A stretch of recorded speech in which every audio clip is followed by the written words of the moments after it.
Donc nous avons le plaisir d'accueillir aujourd'hui pour une présentation à deux voix, d'une part David Lucot et d'autre part Alexis Dambry. David Lucot qui a fait, qui est diplômé en urbanisme et aménagement et qui s'est tourné vers l'écologie du paysage.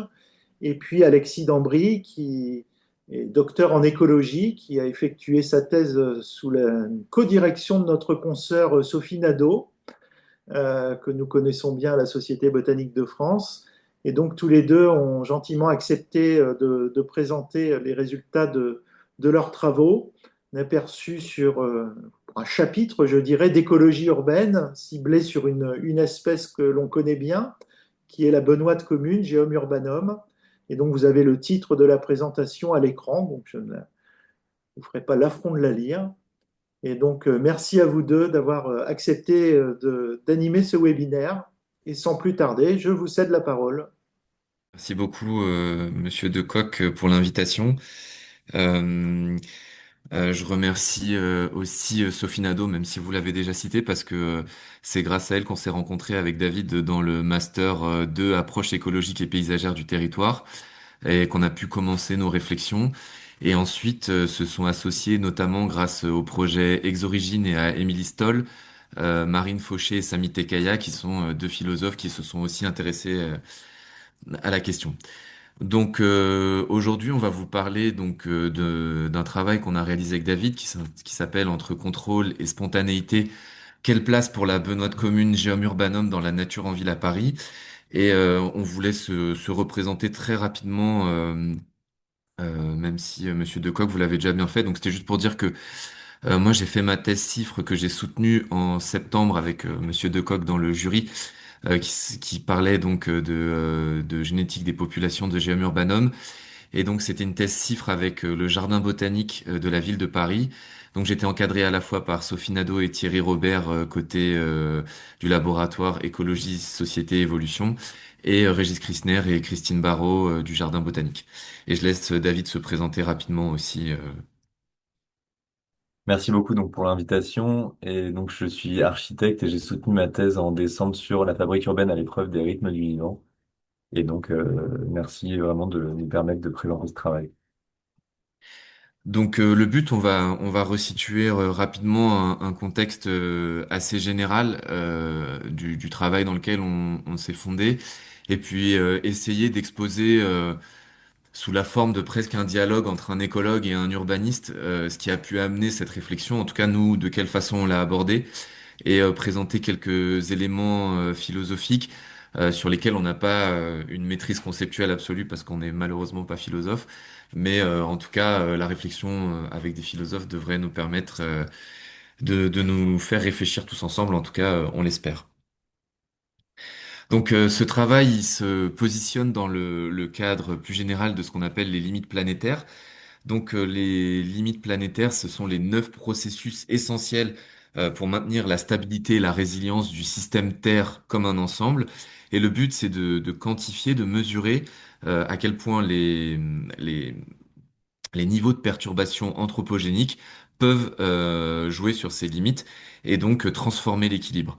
Alors bon, le schéma est malheureusement pas complètement à jour parce qu'aujourd'hui on estime qu'il y a 7 limites sur les 9 qui sont dépassées. Faut rajouter l'acidification des océans, donc j'ai pas pu changer le vert ici, mais vous voyez que c'est en orange. Et quand on s'intéresse aux questions de biodiversité, en Europe de l'Ouest, on va cibler deux phénomènes principaux qui vont être responsables du déclin de la biodiversité. Ça va être l'agriculture intensive et l'urbanisation. Donc, vous vous doutez bien qu'on parle d'écologie urbaine et donc avec un urbaniste, on va parler plus spécifiquement de l'urbanisation. En France, elle se définit par une croissance démographique des populations humaines qui s'associe à une transformation des sols et de leurs usages. Alors, la France, c'est un peu particulier parce que ça fait quand même depuis presque un siècle que la majorité de la population est urbaine, mais ce phénomène reste marqué puisque finalement, pour un même foyer, la surface moyenne en 40 ans a augmenté de 10 mètres carrés, passant de 82 à 93 mètres carrés en moyenne. Et par contre, le nombre d'habitants par foyer, lui, a diminué. Donc, ce que ça signifie, c'est qu'on va avoir plus d'habitants qui vont réclamer de logements, mais qui seront moins nombreux dans un même logement, plus grand. Euh, donc tout ça, ça nous demande aussi de comprendre un peu mieux ce qu'est une ville finalement. Oui, parce que la ville, donc comme le disait Alexis, c'est une question donc de densité, mais c'est aussi une question donc d'usage, puisque c'est un endroit où se regroupent des populations humaines qui ont en général des activités professionnelles qui sont diversifiées. Donc sur le plan statistique, comme le dit le site Larousse, c'est à peu près, enfin c'est au moins 2000 habitants habitantes agglomérés. Mais donc ce qui est intéressant sur ce TIGIF, c'est simplement que c'est un urbaniste, donc Jan Gehl et Birgit Svart, qui travaillent donc sur la ville et qui ont dit justement qu'on connaissait mieux l'habitat pour le tigre de Sibérie que pour Homo sapiens. Et c'est pour ça que la ville, donc Alexis, si tu peux passer à la suivante, est un espace, un milieu qui est conçu par et pour l'espèce humaine.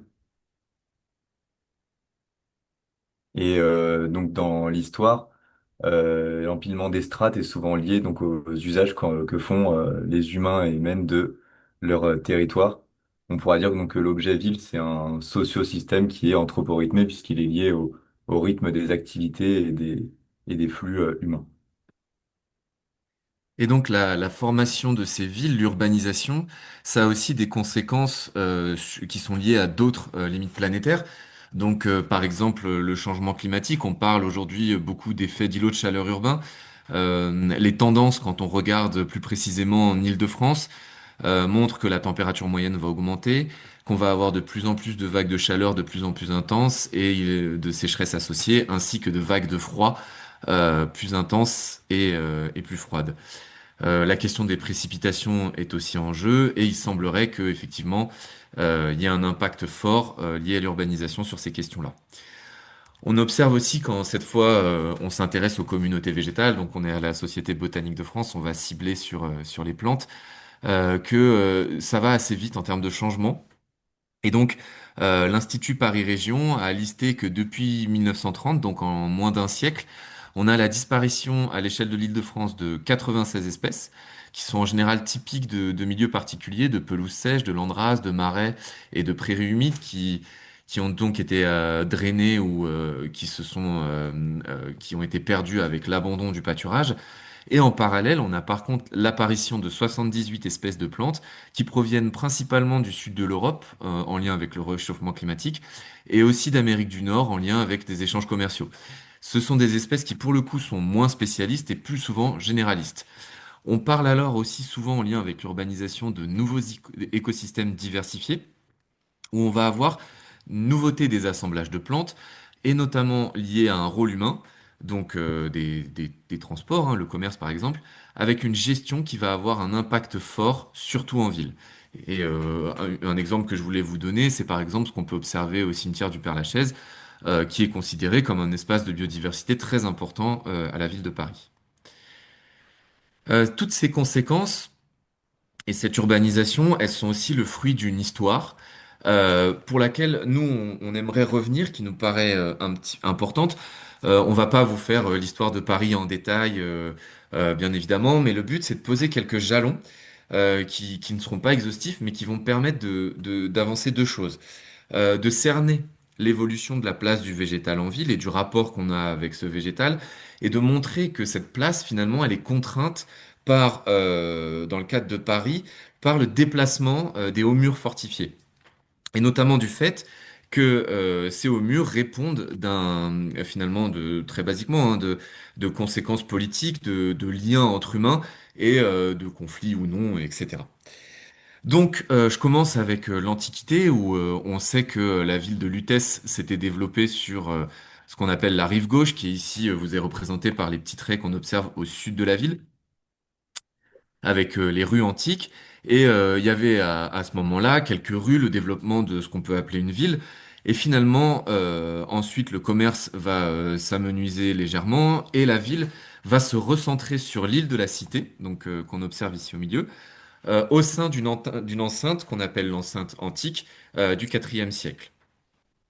Et ensuite, Là, je vais faire un bond un peu rapide de 1000 ans d'histoire, ne m'en voulez pas.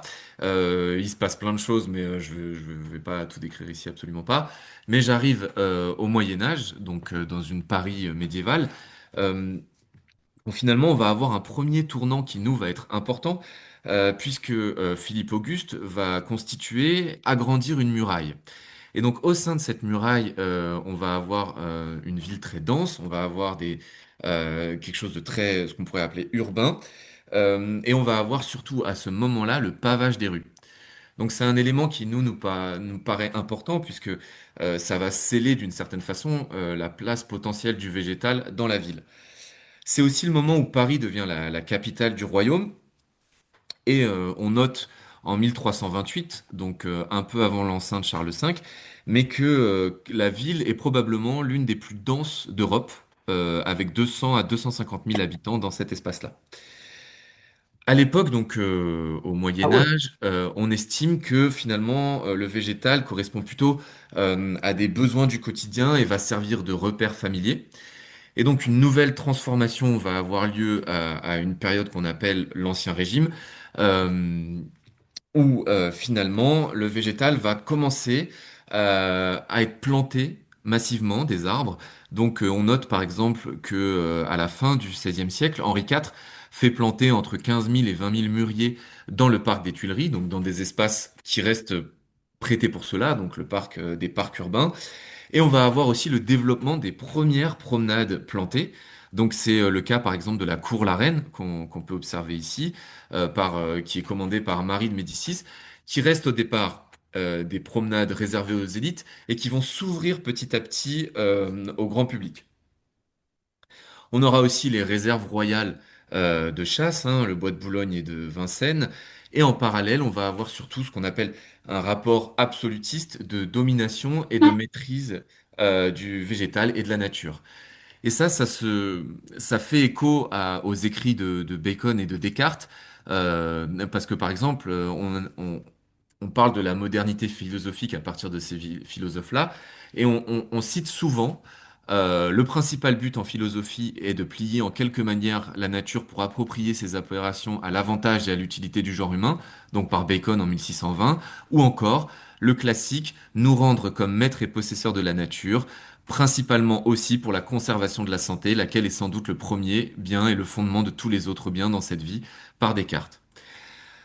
Donc tout ça, ça fonde cette image de nécessité de domination de la nature et une des représentations de cela, ça va être les jardins de Versailles en 1720, donc commandés par le roi Louis XIV, qui vont vraiment amener le jardin français à représenter cette maîtrise de la nature. En parallèle à Paris, on va avoir le développement donc d'hôtels particuliers et de jardins d'apparat en lien avec la France, avec le jardin à la française. Et tout au long du XVIIIe siècle, on va avoir le développement de on va commencer à parler de verdissement des villes.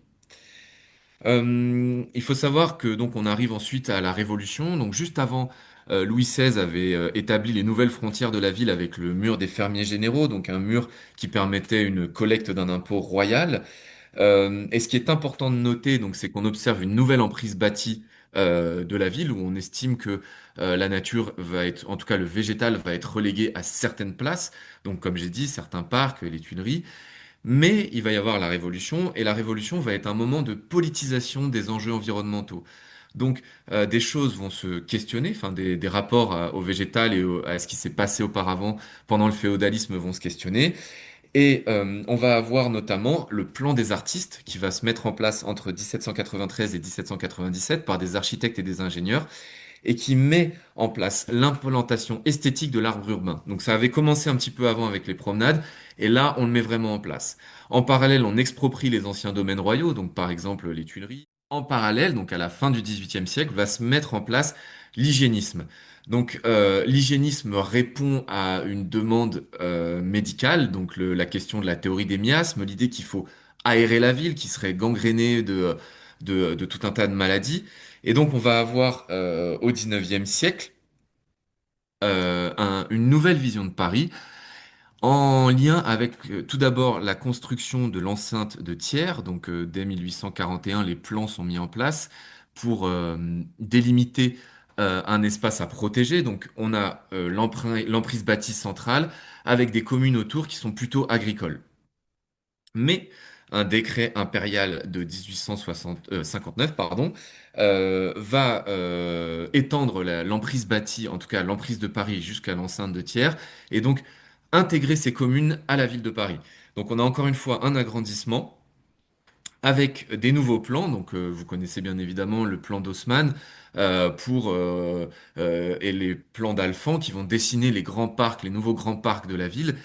Et en parallèle de l'hygiénisme, on va élargir les rues, soi-disant pour aérer, mais aussi pour faire passer les canons à la Révolution de 1848, par exemple. Donc en parallèle de cet hygiénisme, on a un phénomène politique important qui est la colonisation. Et avec la colonisation, on va chercher à accroître la maîtrise de la végétation et notamment des espèces exotiques. Et donc on parle de maîtrise horticole de ces espèces exotiques. Tout ça, ça fait que la ville s'agrandit, qu'on a beaucoup plus d'habitants d'un coup, que l'emprise bâtie est cernée, que le rapport au végétal est très contraint. Ce sont des arbres d'alignement. Il y a des témoignages qui font part d'arrachage de ce qu'on appelle des mauvaises herbes dès la fin du 19e siècle. On crée des grands parcs et donc on statue la position du végétal à certains endroits précis dans la ville, à Paris en tout cas. Donc, comme l'a dit Alexis, donc, de toutes ces choses, que ce soit la révolution industrielle, la décloisonnance et l'importance des parcs en ville après le phénomène du grand smog à Londres. Comment ne pas parler de Le Corbusier donc, et de ses projets, et notamment pour Paris, puisqu'il avait imaginé le plan voisin, qui devait se situer donc pas loin de l'ancienne enceinte antique, pas loin donc au nord de l'île de la Cité, sur la rive droite. Donc c'était des plans en croix et des tours qui montaient très haut pour permettre à beaucoup d'habitants de se loger, notamment en période d'après-guerre et tout ce qui avait été démoli. Et ensuite, donc cette théorie, en fait, c'est l'idée d'avoir des bâtiments qui sont parfaitement autonomes, totalement déconnectés du sol et qui permettent à tous les urbains et urbaines d'habiter simplement dans ces unités, d'avoir donc des rues intérieures, des accès aux toitures pour prendre le soleil et des vues partout, tout en étant insonorisé.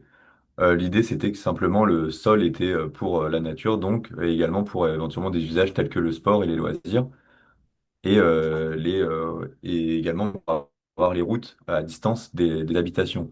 Donc toute cette théorie-là de Le Corbusier, elle a des enjeux également autour de la place qu'on accorde à la nature et également sur cette idée que le végétal est essentiellement lié au bien-être et à une certaine nécessité. Et donc c'est un regard encore sur une nature qui est assez aseptisée. Et donc, ce qui se passe aussi pour compléter ce qu'a dit David, c'est la naissance des espaces verts avec le Corbusier, mais ça reste des pelouses tondues à ras où on n'hésite pas à utiliser de nombreux pesticides. Pour revenir aussi à cet aspect spatial, ce qui va se passer au XXe siècle, c'est que d'une certaine façon, on va enfermer Paris. C'est-à-dire que des échanges qui auraient pu être naturels vont être contraints par le périphérique, donc qui va naître à partir des années 70 à Paris, et qui va limiter grandement les possibilités d'échange entre des espèces intramuros et des espèces sur l'agglomération parisienne qui s'agrandit en parallèle. Donc aux abords du périphérique, c'est donc là où on a encore des espaces de construction à Paris, en tout cas de redéfinition, puisque c'est des quartiers qui étaient essentiellement à vocation industrielle. Et donc on peut parler de la ZAC Paris-Rive Gauche, donc qui se situe au sud de Paris, à proximité du périphérique. Et là, ce qu'il faut voir, c'est que c'est l'idée de mixer désormais les usages, donc d'avoir aussi bien des habitations, des activités, des bureaux, aussi l'industrie, des équipements, des universités. Et également, ce qu'il faut voir, c'est que donc là, c'est un schéma qui est très maillé, notamment par les rues, et aussi que les espaces qu'on laisse vides, c'est finalement là où on va essayer de placer autant que possible du verre. Et donc finalement, aujourd'hui, on en arrive à une ville de Paris qui est très contrainte en termes d'espace laissé à la végétation ou à la nature de façon plus générale, si je me permets cette généralisation, dans une matrice urbaine très très dense. Donc on a quelque chose de très dense, des espaces verts. On a deux grands bois, enfin grands. On a deux bois assez grands qui sont le bois de Vincennes et le bois de Boulogne et tout un tas donc d'espaces verts. Ce qui est intéressant de noter, c'est que en parallèle aujourd'hui naît ce qu'on appelle une vision un peu plus écologique de l'urbanisme, où on essaye de se questionner justement sur cette place de la nature et comment on peut répondre aux questions des écologues enfin aux enjeux écologiques, pardon, devrais-je dire, liés à l'urbanisation. Et donc, face à ce manque d'espace pour la végétation, les architectes s'emparent de cette problématique et se disent, bah, finalement, est-ce que les bâtiments peuvent pas être support donc de biodiversité? Donc ça, c'est une vision d'architecte finalement de comment est-ce qu'on peut essayer de transformer ces masses d'habitat en quelque chose qui pourrait abriter plus que l'espèce humaine, mais aussi d'autres espèces telles que le végétal. Donc là, c'est un immeuble encore qui se situe dans la ZAC Paris-Rive-Gauche, justement, réalisé par Édouard François. Donc là, c'est comment est-ce qu'on peut amener la végétation à d'autres endroits que au sol. Finalement, aujourd'hui, Paris défend un discours politique sur ce propos-là, en disant que la végétalisation s'accélère, qu'une votation a permis de voir qu'une majorité de Parisiens, de citoyens parisiens, sont pour piétoniser et végétaliser 500 nouvelles rues. Et donc, il y a cette image qui sort de Paris qui deviendrait une cité-jardin, une rue où on peut observer des jardins. Et donc, moi, j'ai parlé de comment l'urbanisme prend en compte l'écologie. On a parlé longtemps de ville durable, et aujourd'hui, le slogan que l'on entend partout, c'est la nature en ville. Donc, il existe par exemple un plan nature en ville à l'échelle de la nationale de la France, et ça répondrait à une demande des citoyens, puisque 92% des Français estiment qu'il n'y a pas assez de nature en ville. On a notamment l'Institut Paris Région qui a fait un colloque, enfin un séminaire il y a pas longtemps qui disait vers plus de végétation spontanée en ville. Mais finalement, on ne sait pas trop ce que c'est cette nature en ville, à quoi on fait appel.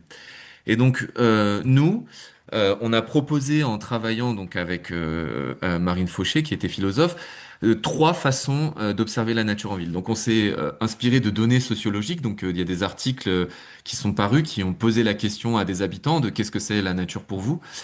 Et on a pu en sortir trois définitions issues de définitions de la nature proposées par Virginie Maris. Donc la première, c'est la nature en ville comme un oxymore. Finalement, la ville et la nature sont deux choses qui sont intrinsèquement, ontologiquement différentes. On ne peut pas avoir les deux choses en même temps. La deuxième définition, c'est une définition qui va viser à homogénéiser ce que c'est que la nature en ville, et ça va être le vert. Donc là, on rejoint un petit peu la vision fonctionnaliste des espaces, avec un espace vert. C'est un espace où il y a de la nature, et c'est ce que David a fait signifier en montrant que cet espace, il est cadré dans la ville. Et tout ce qui est vert, finalement, va permettre de dire on a une nature en ville. Et enfin, on va avoir plutôt une considération de la nature comme une altérité, ce qui serait sauvage, finalement.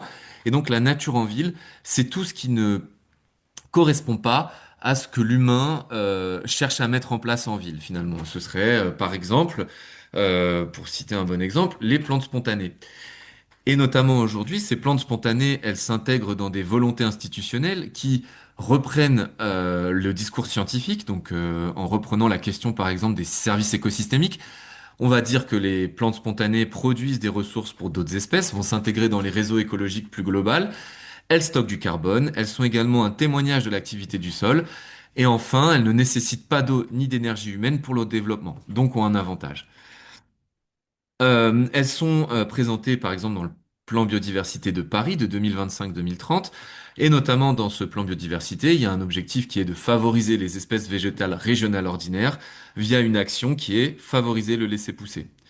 Il y a aussi une loi nationale très importante qui est la loi Labbé qui proscrit l'utilisation de produits phytosanitaires dans les espaces publics depuis le 1er janvier 2017, mais aussi à l'achat pour les particuliers depuis 2019. Et donc on observe euh, j'ai pas envie de dire le redéveloppement parce que cette flore a toujours existé, mais en tout cas, elle est moins contrainte par la nuisance, si je puis me permettre, chimique. Et on appelle un petit peu plus à sa floraison, en tout cas au développement de son cycle de vie. Et donc, comme l'a évoqué Alexis, il y a donc effectivement un plébiscite pour la nature en ville, il y a des volontés institutionnelles, mais également des préconisations de l'OMS, l'Office mondial de la santé, qui suggère la nécessité d'avoir pour chaque citadin, citadine, un espace à caractère naturel, pour reprendre les termes de Philippe Clergeau, à moins de 5 minutes à pied de chez soi. Mais lors des différentes réunions de concertation que j'ai pu faire, c'est des espaces qui sont quand même à usage anthropique, c'est-à-dire qu'on y va pour se promener, pour éventuellement manger, pour y faire du sport. C'est quand même, c'est censé répondre quand même à des besoins. Pour autant, quand on entend certains et certaines riverains, riveraines, c'est parfois perçu comme des nuisances. Donc, comment est-ce qu'on aménage ces espaces-là? Comment est-ce qu'on organise une cohabitation quand les habitants qui estiment que c'est un habitat pour elles, pour eux, ne peut pas recevoir ce genre d'espace? Ceci est également corrélé à une autre vision qui est, elle, une vision plutôt temporelle, puisque les projets urbains donc, ont une certaine temporalité, qui est environ 10 ans. Les mandats des collectivités, des mairies, c'est 6 ans. Et les personnes qui habitent les villes, les humains, humaines, euh, en tant que locataires, ils passent environ 5 ans maximum, et en tant que propriétaire, 10 ans en moyenne. Donc, on a un rapport qui est particulier également à cet espace-là, notamment puisque les temporalités du vivant peuvent être beaucoup plus courtes ou beaucoup plus larges. Et c'est aussi ce qui, parfois, met en péril la cohabitation avec cette nature en ville, justement. On en arrive enfin à Geum Urbanum, donc à la Benoîte commune, à cette plante qui accompagne les humains. On a eu cette discussion avec, avec Guillaume Decoq sur, on dit que c'est une plante forestière, mais finalement, est-ce que c'est vraiment une plante forestière? Parce qu'elle suit plutôt les espaces que l'humain ou d'autres espèces vont ouvrir, hein. C'est une plante de lisière forestière, donc d'espaces semi-ouverts. C'est aussi une plante qui a été nommée Geum urbanum par Linné au XVIIe siècle, qui dessert cet étau qui voudrait opposer nature et ville, puisqu'on a une espèce de plante qui porte l'épithète urbanum. Alors, faut savoir que en plus, c'est l'une des seules espèces qui porte cette épithète, en tout cas en Europe occidentale, en tout cas en tant que plante. Et donc, c'est ce qui permet que ce soit un modèle intéressant aussi pour nous pour questionner tout ça. Je vais aller un petit peu plus loin. Donc, on connaît de nombreux usages historiques associés à cette plante, que ce soit des usages médicinaux, par exemple pour traiter des problèmes gastriques, ou des usages gustatifs liés aux racines secondaires qui portent de l'eugénol et, euh, et qui vont permettre de parfumer certaines sauces, certains aliments. Mais on note que tout de même, aujourd'hui, c'est une plante qui est souvent considérée comme ce qu'on appelle une mauvaise herbe. Moi, c'est des témoignages que j'ai eus de la part de jardiniers et jardinières de la ville de Paris, mais aussi de certaines personnes de mon laboratoire. Et donc, on peut noter finalement que c'est quelque chose qui était déjà abordé au XIXe siècle, puisque Hofer dit qu'elle était négligée et déchue de sa première réputation dès 1850.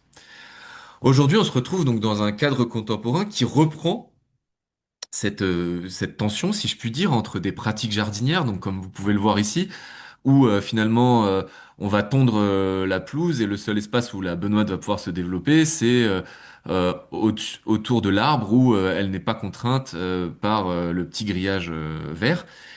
Et donc on a aussi une pratique qui revient à la mode entre guillemets, c'est la cueillette sauvage. Donc on a de plus en plus de formations qui se développent. Et donc cette fois-ci, la benoîte urbaine, c'est la plante des chefs. Finalement, on a une espèce qui reste sous contrôle dans l'appréhension des espaces publics urbains, puisque on essaye les espaces restent tondus, mais malgré le fait qu'il y a un discours institutionnel qui valorise sa spontanéité, à Paris, elle est aussi labellisée par végétal local. Donc, ça veut dire, végétal local, qu'elle est plantée dans certains endroits pour permettre une diversité génétique, mais ça veut dire encore une fois qu'on contrôle que c'est quelque chose que l'humain gère. Et donc, on arrive sur une tension entre le contrôle et la spontanéité. Donc, je vous ai pris vraiment deux photos un peu pas clichés, mais qui vont représenter ça. Donc, à gauche, on a le jardin des Iris au parc de Bagatelle, si je dis pas de bêtises. Euh, où on a cet espace qui est vraiment contraint. On voit que les haies sont taillées en taupières, sont très droites. La place de la plante est vraiment donnée. On sait où elle est, comment elle est. Et un autre jardin que voulais vous montrer, c'est un espace qui est à côté d'une ZAD. Enfin, c'est pas une ZAD, j'ai oublié le nom, excusez-moi, mais c'est un espace juste à côté du Père Lachaise où les habitants ont repris le contrôle pour que ça ne devienne pas un espace construit. Et donc on a ce jardin où là on peut voir clairement ce que c'est qu'une forme de spontanéité qui est laissée en place et tolérée par l'institution publique qu'est la ville de Paris. C'est encore un sujet aujourd'hui. Là, je vous envoie un article du Parisien qui date de septembre 2025. Faut-il arracher les mauvaises herbes en centre-ville? Et donc, il y a vraiment cette question qui est non résolue, qui est de savoir qu'est-ce qu'on fait du contrôle et de la spontanéité. Voilà, donc au-delà du rapport qu'entretiennent les citadins et citadines avec ce végétal et donc justement cette espèce qui est Geum urbanum, il y a donc cette pression qui est aussi liée à l'urbanisme, puisque l'urbanisme se fait d'une certaine manière, qui est liée à une loi MOP qui date des années 70 et qui est issue d'une pensée aménagiste d'après-guerre, donc puisqu'il y a toujours, et depuis ça encore beaucoup plus longtemps, une maîtrise d'ouvrage qui va commander un ouvrage, parfois céder d'une assistance à maîtrise d'ouvrage pour une maîtrise d'œuvre qui le réalisera. Et dans l'assistance à maîtrise d'ouvrage, qui est ce dans quoi j'ai beaucoup travaillé, on élabore un document cadre qui s'intitule le programme et qui vise à définir des usages pour chacun des espaces d'un endroit qu'on va aménager. Et dans ce programme-là, il faut laisser le moins de place possible à de l'imprévisible ou à des choses qui pourraient arriver de manière spontanée. Et c'est cette idée de contrôle et de maîtrise qu'on retrouve dans l'urbanisme qui est aussi à l'origine de cette impossibilité de laisser de la place à la surprise. Donc une solution philosophique intéressante qui permet de questionner déjà ce rapport naturel d'écologue qu'on pourrait questionner à la spontanéité, c'est la notion de nature ordinaire. Parce que si on parle de nature ordinaire, on va parler d'une nature qui combine les usages anthropiques et le laisser-faire, qui laisse différentes possibilités. Donc on va parler d'une nature qui est ni sauvage, soustraite de toute influence humaine, ni complètement contrôlée. Et c'est ce qu'on va avoir tendance à trouver généralement en ville. Et la benoîte commune dans la nature ordinaire, Geum urbanum, elle est intéressante parce que on peut pas dire qu'elle soit réellement cultivée parce que même si elle est plantée, elle n'a pas été complètement domestiquée, mais ça reste aussi une plante qui, quand elle est spontanée, est considérée comme sauvage. Or, changer de regard, accepter qu'une nature de proximité et de quotidienneté requiert le développement d'un sens moral à son égard, c'est ouvrir des nouvelles façons d'envisager l'écologie en ville et de sortir de considérations où il y aurait purement le sauvage qui serait valorisable en tant que tel d'une certaine façon. Et donc, pardon, Rémi Beau, qui est un philosophe de Paris, dit au sujet de la nature ordinaire, si le sauvage peut habiter la nature ordinaire, c'est parce qu'il renvoie moins à un lieu qui lui serait réservé qu'à une dynamique, à un flux puissant dans lequel on peut s'insérer sans nécessairement l'interrompre. Envisager la nature ordinaire de cette façon, c'est rendre partout visible l'expression de la spontanéité de la nature, y compris dans les endroits où l'on s'y attend le moins. C'est se pencher aussi sur la nature en ville, sur la nature interstitielle et la nature en marge. Donc je laisse David exposer une vision d'urbain aussi, enfin d'urbaniste, pardon. Et de ça, donc de passer donc de ce schéma que je montrais tout à l'heure, on arrive finalement à l'idée qu'il faut donc sortir de cette maîtrise et donc se dire que finalement ce qu'on aménage parfois n'est pas forcément ce à quoi on le prédestinait. Et c'est-à-dire donc là on a un travail d'un artiste qui a pris une table de ping-pong pendant 3 années, simplement voir que finalement une table de ping-pong peut avoir bien d'autres usages que simplement celle de jouer au tennis de table. Alors là on voit beaucoup de choses, beaucoup d'images qui sont liées aux usages anthropiques. Mais il y a également des petites images qui se cachent où on voit un renard qui vient par exemple s'y abriter. Tout ça pour dire que finalement, il y a une chose à imaginer qui est plutôt de l'ordre des affordances. Donc, il y a une théorie de, voilà, on aménage quelque chose en laissant la possibilité à l'être vivant d'en faire ce qu'il souhaite, ce qu'il désire. Et enfin, voilà, c'est se dire de passer d'une définition, donc c'est un peu redéfinir la ville. Donc Laval et Claval ont défini en 1982 la ville comme un lieu de maximisation de l'interaction sociale. Donc là, c'est dépasser cette idée simplement de milieu d'un sociosystème, passer un écosystème et de penser juste à un lieu de maximisation des interactions qui favorisera donc le laisser-être, qui permet de s'adapter aux dynamiques connues existantes. Également, puisqu'il y a plein de dynamiques auxquelles on échappe et qu'on ne connaît pas, c'est qui permettent également d'accepter l'inconnu, l'imprévisible pour laisser la place donc à la spontanéité, comme l'espèce Germ urbanum dont on parle aujourd'hui.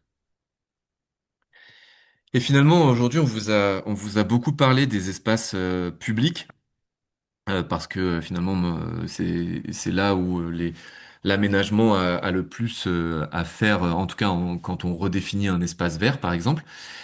Et notamment parce que autour de Paris s'est développée l'agglomération de façon très importante à partir de la Deuxième Guerre mondiale, même si ça avait déjà démarré avant.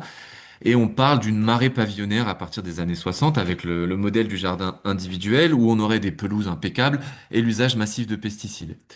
Aujourd'hui, des anthropologues et des sociologues se sont intéressés au rapport donc par rapport au jardin individuel qui peut exister en Île-de-France.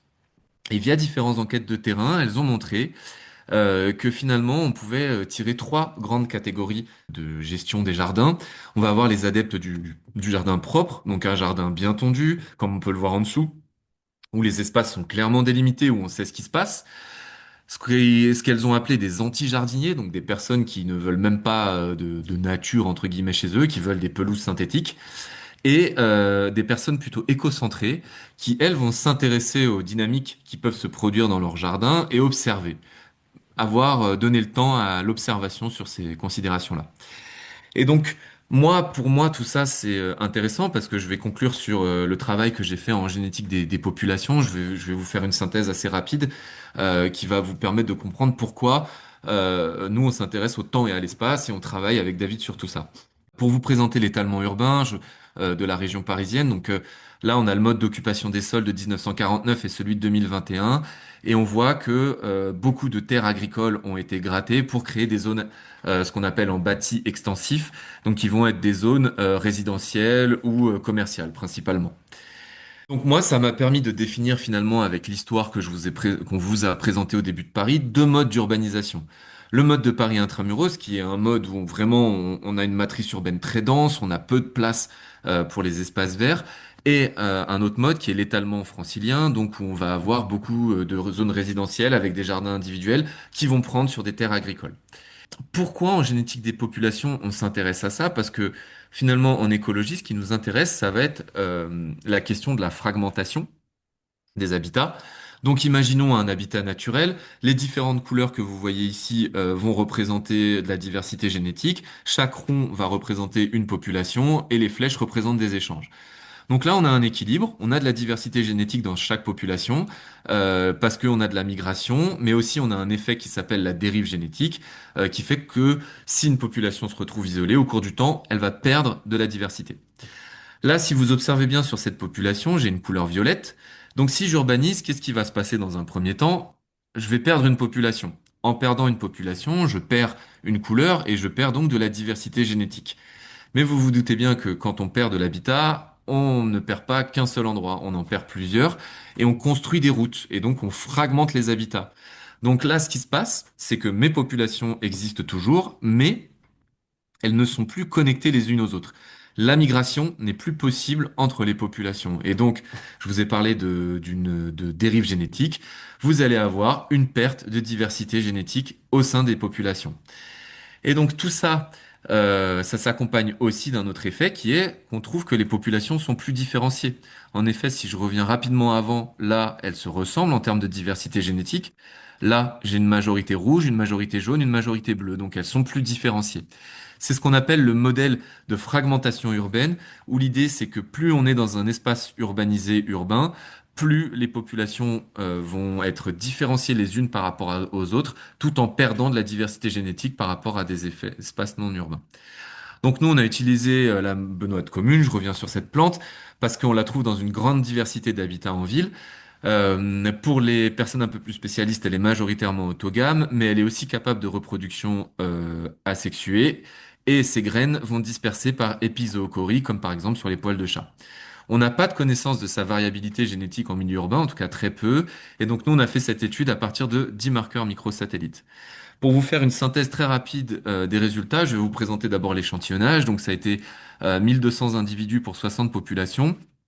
On a catégorisé en trois parties les populations issues de Paris intramuros, donc un milieu qui est considéré comme urbain dense, des populations issues de forêts, qui sont des milieux qui a priori n'ont pas été trop modifiés spatialement depuis plusieurs siècles, et des populations qui sont dans des lieux qu'on appelle néo-urbains, donc des parcs publics, dans des espaces qui ont subi l'étalement urbain au cours de la deuxième moitié du XXe siècle.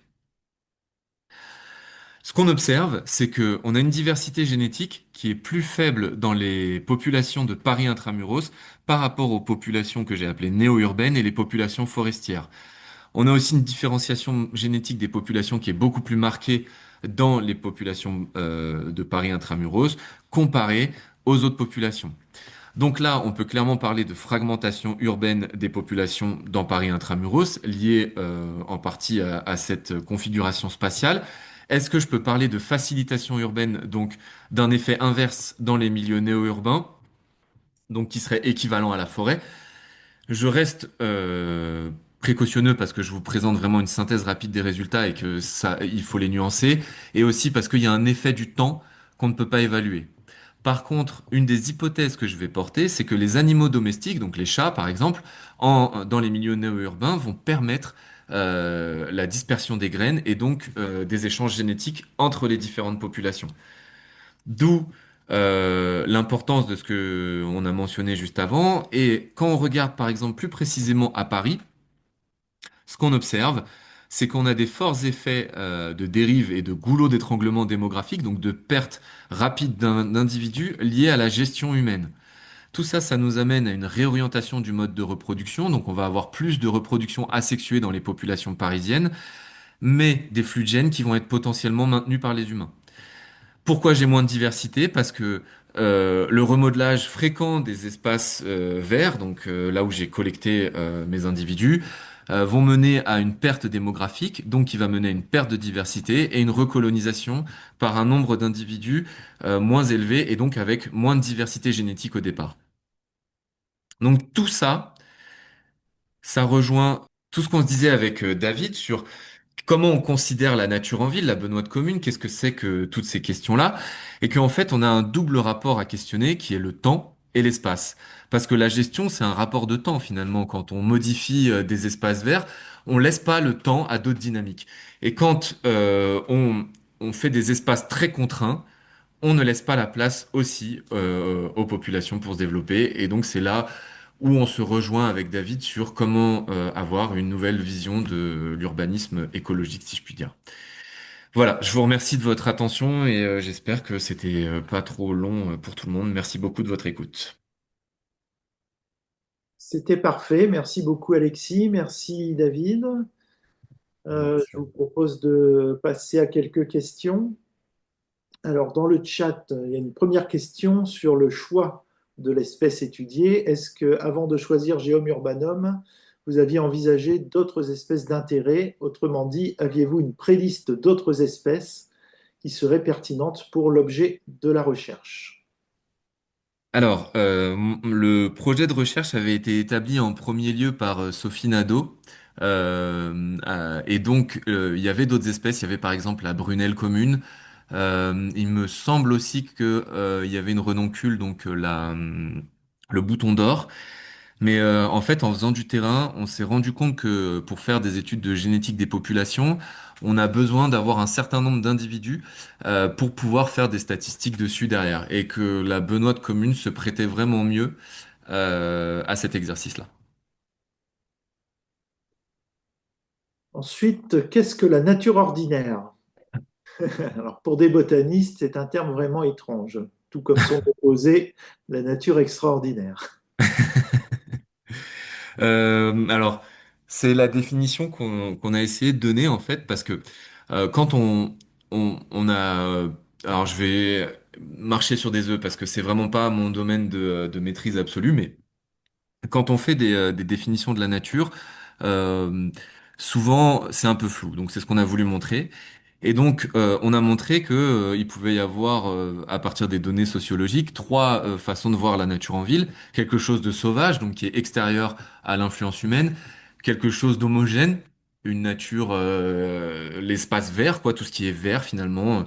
La simple présence d'animaux ou de plantes va suffire à ça, et aussi quelque chose de différent, d'opposé à la ville. Nous, ce que nous a permis le concept de nature ordinaire, c'est de dire que c'était un petit peu tout en même temps. Que une nature qui est plantée, que une nature, une plante sur un balcon va autant faire partie de la nature que la benoîte spontanée qui va poussé là sans que l'humain ait eu la moindre interaction directe avec cette plante. Je sais pas si ma réponse éclaircit tout ça, mais l'idée c'est pas d'opposer une nature extraordinaire, c'est que ça s'est aussi fondé historiquement dans les humanités environnementales par rapport à l'idée où avant on présentait des espèces protégées, des espaces protégés.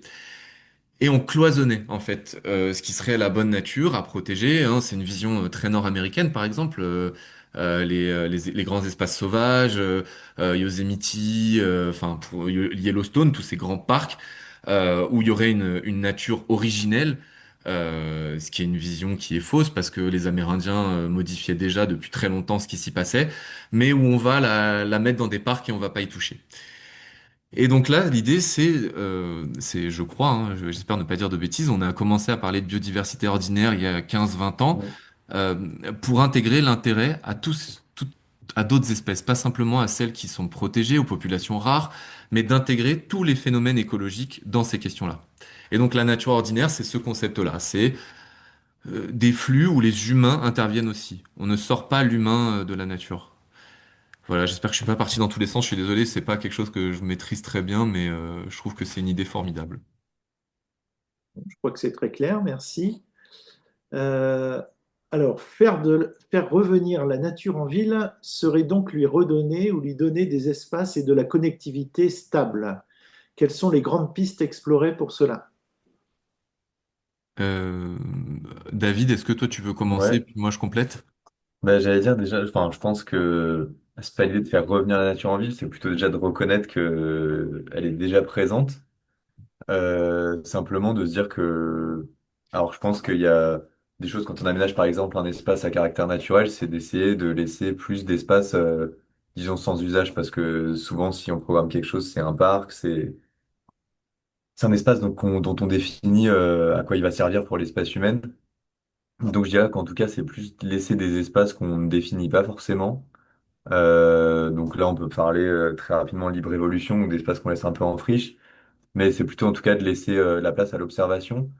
Moi, je dirais que les grandes pistes à explorer pour cela, quand j'ai fait ma thèse sur les rythmes du vivant, c'était de se dire, bah, en fait, quand on étudie bah, les rythmes, donc les manières de fluer de chaque espèce, en fait, il y a beaucoup de choses, beaucoup d'inconnus, et que pour cela, ça nécessite de laisser beaucoup de temps à l'observation. Donc, c'est-à-dire que dans l'urbanisme, les diagnostics, c'est souvent 3 mois, grand maximum.